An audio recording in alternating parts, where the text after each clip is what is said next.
It's so nice to have you watch our video and coming on our channel again. I want to say blessings to you. Thank you so much, especially you that is a returning subscriber. And then for you that just seen this video on my channel for the first time, I want to really appreciate you. Thank you. You are the reason why we are floating and carrying this vision along.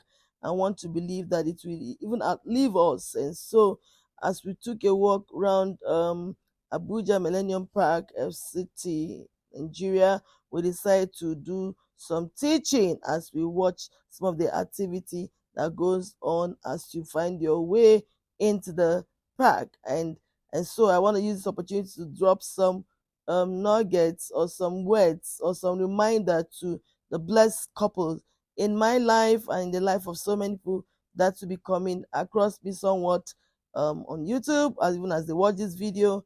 I want to tag these 10 things that married couples should not do, 10 things that they should not do. It's just a reminder, and I trust God that one person will be blessed again. One of them is disrespect each other. As long as you're married, please do not have it as a way of life, disrespecting your spouse, either by knowingly or acting it, not only unknowingly, however way it comes. No disrespect, no vulgar language, whatever it is. It should be a no-no in a marital relationship. Number two thing we should always look at is living constantly in lies. Lying to spouse is horrifying. It's horrible.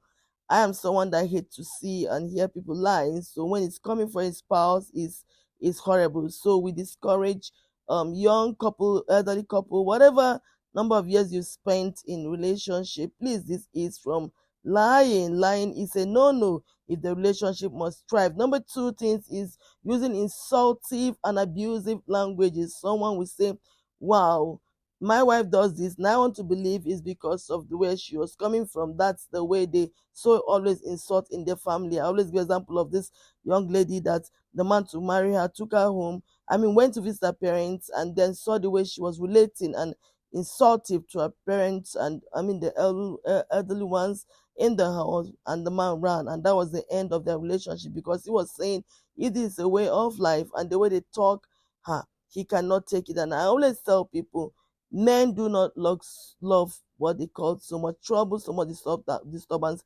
So if you want your union to really work, please keep off using abusive and insultive language. Number four things to note is that keep off opposite sex, having close relationship with the opposite sex. Wow, that's another thing that one has to discourage when you are married, because emotions can come in, and before you know it, you begin to see the other, value them more than yours, and it goes a long way to affect your relationship in a long run. So I want to say, please, it's not ideal to always keep the opposite sex as close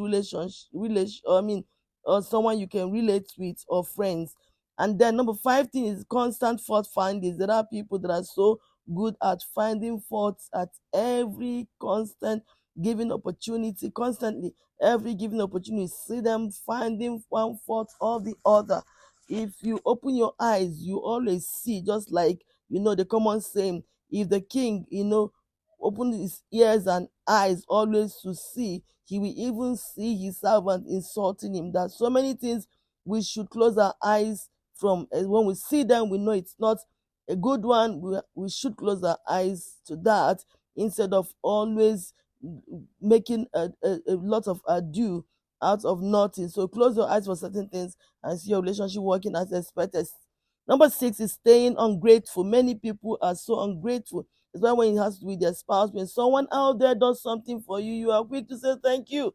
You are quick to appreciate the person. But when it comes to your spouse, you are like, wow, you don't even appreciate. Appreciation, saying thank you.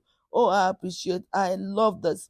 It's an attitude that every couple in marriage should be able to, make a part of their life. Always appreciate them for the good, the little, whatever they have done for you. Appreciate them. Appreciate and say thank you. Tell them you love them. Show it however way you feel you should show it. Number 17 is do not take each other for granted. For no reason should you in any way take your spouse for granted. Please, I beg you, don't do it.